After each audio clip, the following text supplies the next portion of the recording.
Well, I told you it was coming, and here it is. Welcome to another edition of Beating the Odds with Beeb. And today, the fight we are going to be previewing is Dominic Wade versus Gennady Golovkin. Now, Gennady Golovkin is a super duper huge favorite in this fight. He is a whopping minus 11,000. And Dominic Wade is a plus 4,500. The over-under is 6.5 rounds. If you pick the over, you get a plus 220. If you take the under, you get a minus 260. So fights like these are very, very hard to bet on because you got to lay a lot of money to get a return. And the return is very small. So big risk for little reward is not what Beating the Odds with Beeb is about. We've went over this several times, and we're going to have to try to figure out a way to minimize our risk and maximize our reward, as always. So the under, not a great play, minus 260 at 6.5. Let's take a look at some of these props here. You can pick Golovkin in between 1 and 3. You get a plus 176. You can take Golovkin inside of 4 and 6. You get a plus 145. And Golovkin in rounds 7 through 9, you get a plus 410. And in between rounds 10 through 12, you get a plus 938. And then there's grouped rounds here where you can do in between 1 and 6, you get a minus 246. 7 to 12, you get a plus 269. So obviously, we don't want to lay a lot of money here. So I've kind of analyzed this a little bit, and I'm going to get into the styles in a little bit. But let's just take some of the stats here. In Golovkin's last 6 fights, the average amount of rounds that he's gone is 6 rounds. If you take all of the 6 fights, average out how long the fight lasted, and I come up with 6 rounds. So that's the average amount there. So to me, it looks like if you're going to play the percentages here, the best bet would be Golovkin in between rounds 4 and 6.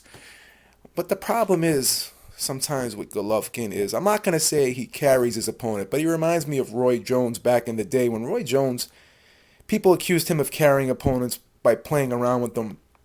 But sometimes when a fighter knows he's so much better than his opponent, it's almost like he's in the gym. He's experimenting. He's going to try new things because he knows he can. Because he knows he can and get away with it.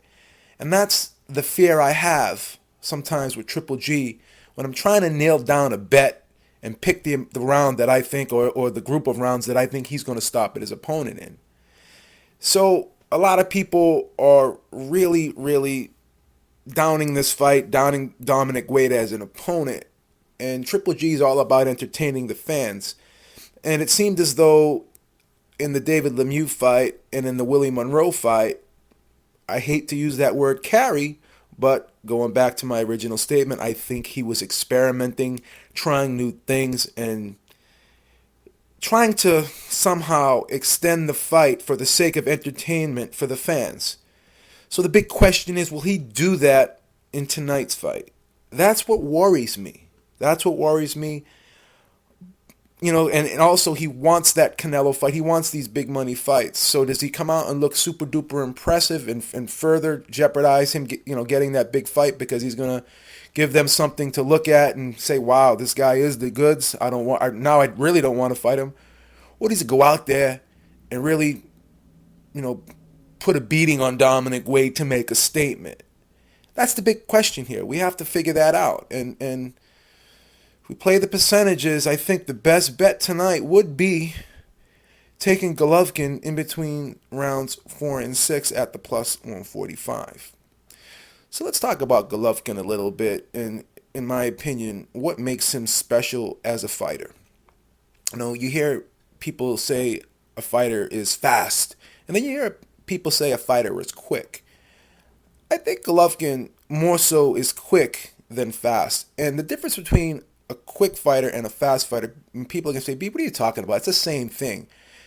Okay, maybe. Maybe if you look up the definition, the two words are going to be pretty much the same or similar.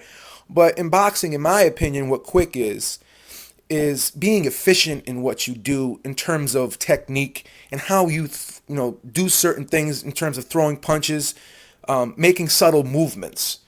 So if you're able to throw a punch perfectly and shorten it up to take away the distance that punch travels in order for that punch to get there quicker than if you were to loop it wide, then that adds an element of quickness to your game and to your offense. And that's what I think Triple G does so well. I think because he's so dynamic in terms of being such a dangerous offensive puncher, fighter in general, I think people gravitate towards that more so than focusing on the technique of Triple G.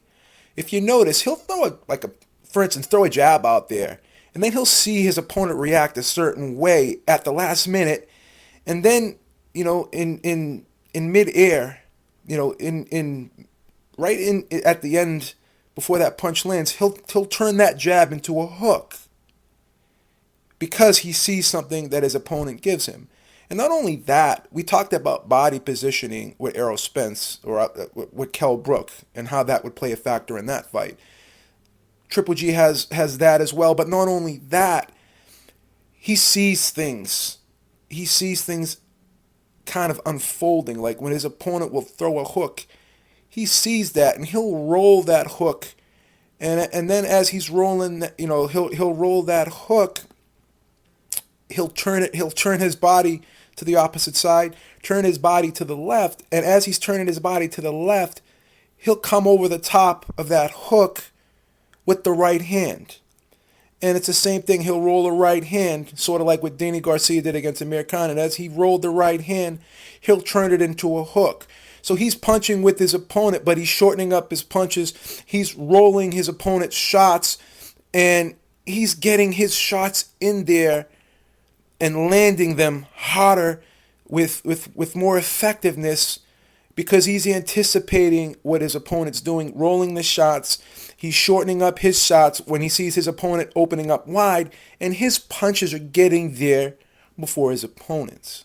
And that's what makes him so special, his ring instincts in there, seeing how things unfold. And that's what makes any fighter great.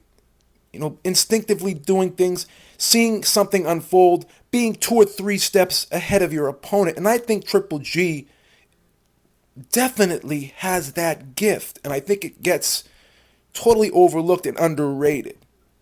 Now, Dominic Wade, he's a tough one to figure out. I mean, he's a tall guy, about the same height as Triple G, but he's got long arms, got a 74-inch reach, which is a pretty good reach for a middleweight. And he tries to fight from the outside, measure his opponent, but if you watch him fight, he has a tendency to fall into his opponent and smother his offense. So he wants to be that disciplined boxer from the outside, but then part of him wants to also be, a slugger or an offensive type fighter that puts pressure on.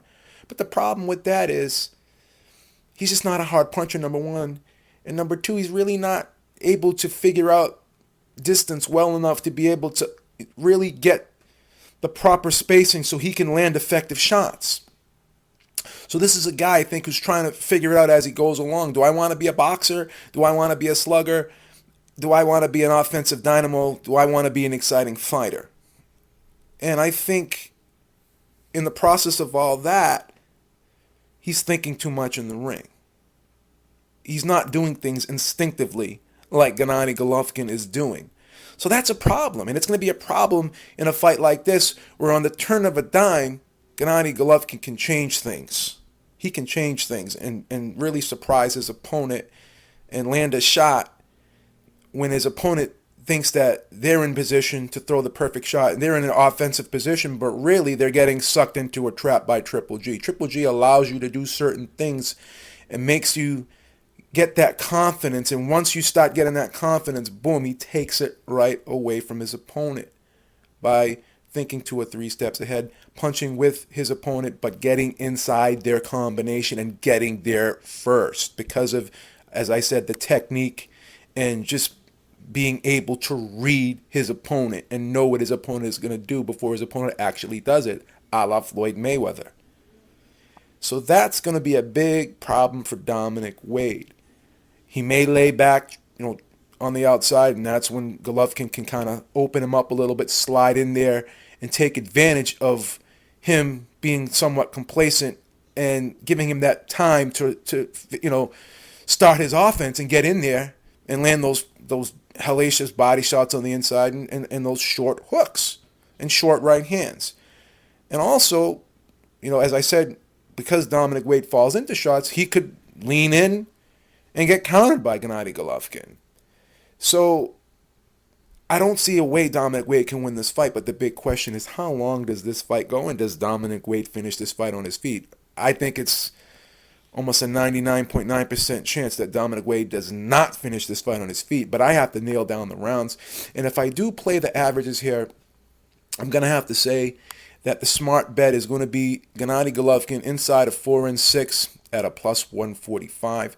And I have to be honest, guys, I'm not 100% sure and safe with this because, as I said, Dominic Wade could fall into something and get knocked out inside of, 1 or 3 rounds. Or Gennady Golovkin could extend this fight because he wants to, as I said, experiment, basically have a virtual sparring session in this fight tonight, with no disrespect to Dominic Wade, but that's just how good I think Gennady Golovkin is.